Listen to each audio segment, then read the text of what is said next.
Frédéric, on est sur un lieu familial, chargé d'histoire et puis magnifique. Qu'est-ce que vous pouvez nous dire sur cette fantastique balade que nous allons partager ensemble aujourd'hui?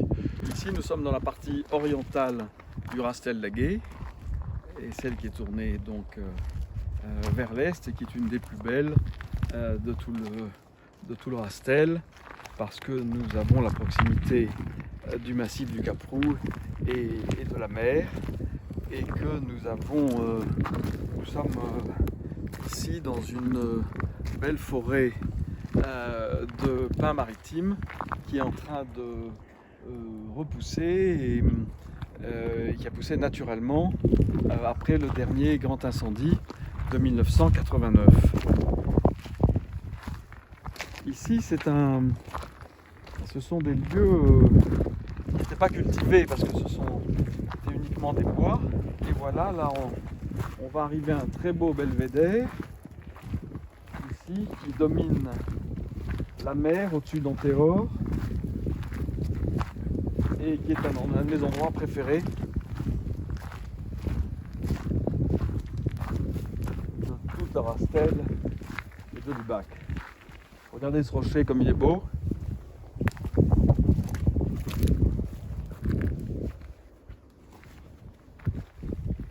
Et vous voyez cette petite flaque là, à l'air de rien, elle est très importante parce que les chiens la connaissent et quand on se promène avec les chiens, ils viennent toujours boire ici. Alors voilà, ça, pour moi c'est un des plus beaux panoramas du monde qui commence avec ce qu'on appelle le massif du Cap-Roux. Vous voyez Saint-Barthélemy, les stalactites qui sont là, et cette ligne de crête caractéristique qui figure déjà dans les cartes du XVIIe et XVIIIe siècle, dans les profils pour les marins, parce que c'était comment reconnaître la côte, on ne pouvait pas se tromper. Et que donc les marins qui venaient de Corse, de Sardaigne ou de Saint-Tropez pointaient sur le Cap-Roux parce qu'on savait, on ne peut pas se tromper. Cette colline-là, le Mohanqing, et d'autres collines un peu rondes comme ça, comme il y a souvent en Provence, il y en a 1000 comme ça, on ne sait pas vraiment où on est, mais ces rochers sont absolument merveilleux et ne peuvent pas s'oublier. Alors si on avance, on a la vue vers Antéor et le viaduc d'Antéor. Le ravin qui est en dessous s'appelle le Vallon Tilleul. Probablement il y avait un tilleul, mais très anciennement parce qu'il n'y en a plus maintenant. Mais c'est un nom très très ancien, il est depuis le XVIIe siècle dans les documents. Et dans le bas, ça devient le ravin d'Antéor, avec la partie plane ici qui est le plateau d'Antéor. Ce nom d'Antéor est un nom assez moderne, puisqu'autrefois ça s'appelait Grand Calanque. Et on ne sait pas vraiment comment est venu ce nom. Nous avons la baisse de Théol qui est ici, qui est sur le sentier pour aller d'Aguet à Théoul. Est-ce qu'il y a eu une allitération? Est-ce que c'était le chemin de Théoul? Je ne sais pas exactement ce qui s'est passé. Si on avance, vous voyez, on voit une chose très caractéristique. Ce sont les genévriers cades, ici, là, le gros et celui-ci, qui poussent généralement dans les rochers au sommet. Ah, nous avons un corbeau, vous voyez là, vous l'entendez, ils sont là. Vous le voyez là sur le bout du rocher, et ils nichent là, ils nichent dans ce coin-là. Et l'été, il y a des bagarres avec les mouettes. Ce sont des animaux très intelligents. Ils sont arrivés, il n'y en avait pas dans mon enfance. Ils sont arrivés il y a quelques années, ces corbeaux. On sent qu'il y a une rivalité entre les mouettes et les, Oui. et les corbeaux, il y a des batailles de territoire. C'est amusant là. Je sais pas, c'est peut-être qu'ils nichent là ou... Est-ce que vous croyez qu'on le dérange? Je crois qu'on le dérange quelque part. Donc on voit bien ici le fondement de l'Estérel, ce massif ancien, qui est en train de se transformer en grand canyon. Vous voyez, avec les façades des rochers qui sont à pic, et la terre descend, la végétation descend, pour ne plus laisser que les rochers, comme on le voit dans les paysages américains. Et avec ces déserts de pierres là, qui s'écroulent, qu'on appelle des claps en provençal. Et là, dans ce vallon, c'est inextricable. Il faut beaucoup de temps pour traverser. C'est le maquis. Ce sont des chênes et des arbres centenaires et un maquis presque millénaire. Vous voyez bien quand même cette belle végétation qui repart et véritablement le côté poumon vert de l'Estérel se révèle ici particulièrement. Alors on continue notre promenade, hein, Frédéric, on est sur les chemins du Pas du Loup. Alors exactement, là on arrive au Pas du Loup. C'est un endroit où a été tué le dernier loup d'Aguet et on dit même de l'Estérel par mon arrière-arrière-grand-père Polyeucte d'Aguet dans les années 1850-1860. C'est toujours sous le Second Empire qu'a été tué le dernier loup dans la plupart des villages et la plupart des cantons français. Et donc voilà, c'est cet endroit ici qui est maintenant devenu une piste DFCI pour la protection des feux et contre les incendies, et d'où on a une très belle vue, très beau panorama sur la mer au-dessus d'Antéor, avec ses couleurs particulières du temps de Mistral, et jusqu'aux îles de l'Érins qui sont cachées par ce rocher, mais qu'on voit d'un peu plus loin. Et c'est un endroit... Qui est un rocher assez mythique hein, d'ailleurs. Bah oui, c'est assez mythique, c'est le parking, c'est là où se garent les gens pour monter au sommet du Cap Rouge. Voilà. Comme vous le savez, il y a beaucoup de sangliers dans le Rastel, beaucoup trop. On tue 150 sangliers par an à Aguet, ça ne suffit pas. Il faudra en tuer le double pour réguler véritablement la population. Se multiplient, d'ailleurs on le voit bien, il y a une multiplication des ce qu'on appelle les bauges de sangliers, c'est les flaques où ils viennent se vautrer dans la boue et dans l'argile, et les essuyadous, les arbres lesquels ils se frottent et qu'on reconnaît assez facilement. Donc ça devient un problème et c'est ce qui rend la promenade assez dangereuse dans tout le Rastel maintenant et dans tout l'Estérel. Dès qu'on s'écarte des chemins, c'est la présence de ces sangliers. Voici les premières lavandoulas stoecas, les lavandes maritimes en fleurs, dans cet endroit bien exposé, à l'adré, bien ensoleillé, bien chaud.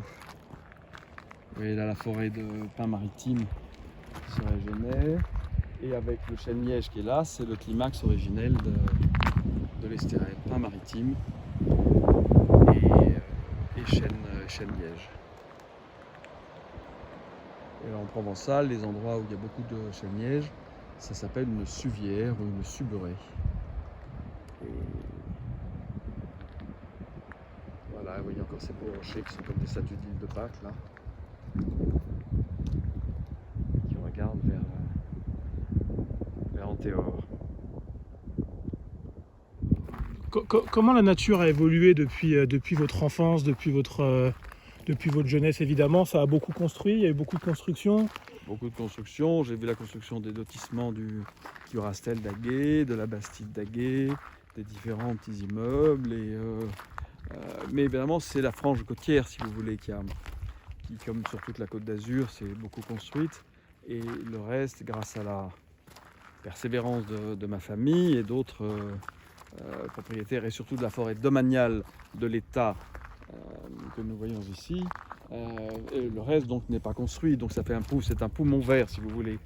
Et ce que j'aimerais, c'est que les gens prennent conscience, nous laissons les gens venir se promener ici, mais qu'ils prennent conscience qu'ils sont dans une propriété privée et que nous l'entretenons, nous la chérissons véritablement et nous faisons en sorte qu'elle soit maintenue. Et voilà.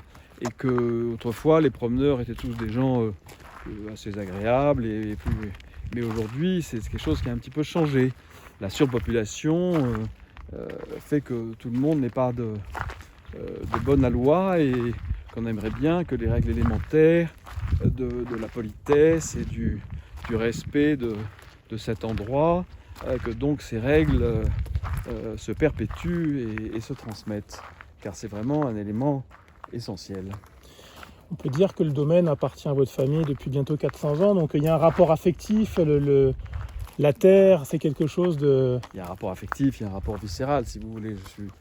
J'ai l'impression d'être un rocher de l'Estérel. Et puis je connais chaque endroit et je vois un peu les transformations, mais je m'émerveille toujours, je veux dire, j'ai beau les connaître, je fais toujours des découvertes de de pierres, d'arbres, d'un gué, d'une marmite que je ne connaissais pas, dans le fond d'un vallon. Enfin, c'est un perpétuel renouvellement des connaissances. Voilà. D'ailleurs, c'est assez drôle, hein, je le dis devant la caméra, on va dire, mais bon, vous êtes la personne que je connais, c'est assez drôle, hein, c'est assez contre-intuitif, qui est le plus émerveillé par les massifs, en fait. C'est drôle, parce qu'on pourrait se dire, vous avez grandi ici depuis tout petit, donc vous auriez pu avoir un œil un petit peu moins pétillant. Et, je l'ai toujours, parce que j'ai cette chance qui m'a été donnée de garder un regard d'enfant. Et donc, par exemple, les mimosas, là, qui vont commencer dans quelques jours, les mimosas, j'ai fait 60 saisons, 60 années que je vois des mimosas en fleurs. Mais je ne suis pas blasé. Chaque année, je me dis, mais c'est merveilleux, j'ai l'impression que c'est la première fois que je les vois.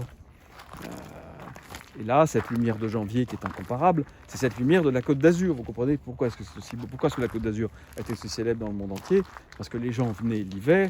Vous voyez, vous disiez tout à l'heure qu'il fait 17, 18, mais souvent il fait 20 à midi. C'est ce climat incroyable, cette lumière que les gens appréciaient tant. C'est un endroit incomparable.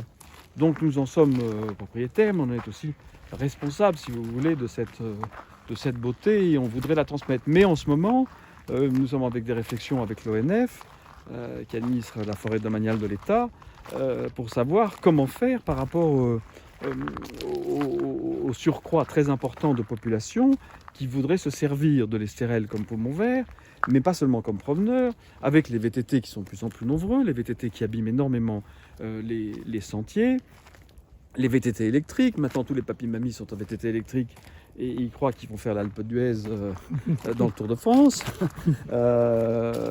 voyez ce que je veux dire? Donc, c'est un problème. Les gens ne respectent plus. Les gens ne respectent plus rien. Dans les barrières, les indications en bois qui sont mises par l'ONF sont détruites. Les protections de certains sentiers interdits sont détruites aussi. Je reviens à ce manque de respect, si vous voulez. Mais c'est général. C'est pas un phénomène qui est lié au Rastel, à l'Estérel ou à la Provence. C'est un phénomène général dans le monde entier. Je pense qu'il y a une espèce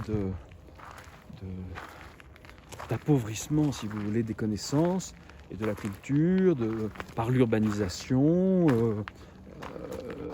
l'avachissement devant la télévision, j'hésite pas à le dire, et voilà, et Internet aujourd'hui.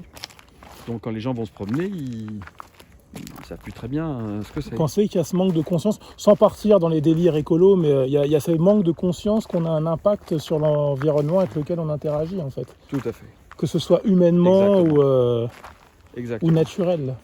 Non, mais c'est ça, c'est ce manque de respect. Alors, c'est toujours la même chose. Une personne qui va me cueillir une branche de ramarin et me ramasser 4 pommes de pin, c'est rien, c'est normal, etc. Mais 1000 personnes qui le font, c'est un résultat. C'est toujours pareil, c'est pas le phénomène individuel, c'est toujours les phénomènes de masse qui créent souci, toujours, en fait. Toujours. Les gens individuellement sont parfois charmants, mais c'est ce que disait Henri Logier qui s'occupait de la ferme du Castellas à Aguet, et qui avait des gens qui venaient voler ses pêches, et c'est ce qu'il leur disait. Il leur disait, mais vous ramassez une pêche, c'est normal, quelqu'un passe au bord de la route, il voit une pêche, il veut la ramasser. Mais 1000 personnes, c'est la moitié de sa production qui est fichue. Qui est fichu, ouais. Voilà, c'est un manque de respect. Et puis que les gens ne le demandent pas, vous voyez ce que je veux dire? Parce qu'ils n'ont même pas l'idée que ça puisse appartenir à quelqu'un. Tout ce qui est aujourd'hui agricole et forestier est un bien commun qui appartient à tout le monde. En tout cas, on n'hésite pas à toujours exprimer notre gratitude, notre reconnaissance d'avoir ce paysage qui reste néanmoins bien conservé. Le Verdon, le Mercantour, les Alpilles, etc. Il y en a vraiment beaucoup qui protègent très efficacement. Et ici, l'Estérel, qui n'a pas pu être un parc naturel parce que les hommes politiques de l'époque l'avaient refusé. C'est un grand dommage, mais on est en train de se rattraper puisque les communes regroupées au sein de l'Estérel ont fait une demande d'un classement de grands sites. Voilà, et ce grand site apportera une très grande protection et sera une mise en valeur. D'autant plus que c'est un nom, une catégorie assez rare, et en Provence par exemple vous avez le massif de la Sainte-Victoire qui est très bien protégé, et donc ça permettra de protéger plus efficacement à l'image qu'on voit dans le Mercantour aussi, oui, qui est assez bien protégé, qui est bien... Oui, le Mercantour c'est magnifique, ah ben voilà, justement, tiens, voilà une bauge de sanglier, vous voyez. Alors ce n'est pas une simple flaque d'eau, hein, quand on la voit comme ça. C'est pas une simple flaque d'eau, parce qu'on voit bien, vous voyez ici, Vous allez voir, ils vont pas dans la flaque d'eau, ils vont ici parce que c'est un endroit toujours argileux. Ah oui, là c'est Avec de flagrant. l'argile, ils se vautrent là, ils se nettoient de leurs parasites et de toutes leurs scories. Vous voyez les traces des sangliers. Et après, ils vont s'essuyer contre un arbre qu'on appelle en provençal un essuie-adou. L'essuie-adou. Voilà, ici aussi, vous en avez un autre là-bas. Et donc c'est assez drôle parce que tous ces termes que vous avez employés, on a beaucoup de lotissements qui ont pris ces noms. Donc pour ceux qui nous entendent et qui l'entendent, qui ne savaient pas ce que ça voulait dire, qui ne sont pas du oui, coin. mais c'est qu'il y a eu une mode de prendre, qui a passé, mais dans les années 50, 60, il y avait la mode des gens qui arrivaient d'ici, des gens du Nord, et qui appelaient leur maison Lusule ou Mifakanta, enfin avec des noms provençaux assez amusants parce que ça les plongeait dans un autre monde justement, parce que la France est divisée en deux. Le monde germain dans le nord et le monde latin dans le midi. Ouais. Et c'est ce qui fait un petit peu la différence, si on peut dire. L'originalité de la France, c'est d'avoir ces deux parties, justement. Puis la Provence, il y a une histoire très très riche en Provence d'ailleurs. La Provence est une chance pour la France, parce que c'est la Provence qui rattache la France au monde méditerranéen, au monde latin et au monde grec, et à la civilisation. C'est par la Qui a France. joué on aura peut-être l'occasion d'en discuter dans d'autres vidéos, mais sur l'histoire de la Provence, puisqu'on peut dire que c'est votre métier en plus, de plus. Avec joie. Frédéric, merci pour cette promenade et puis on vous dit tous à bientôt. À très bientôt. Merci Michael.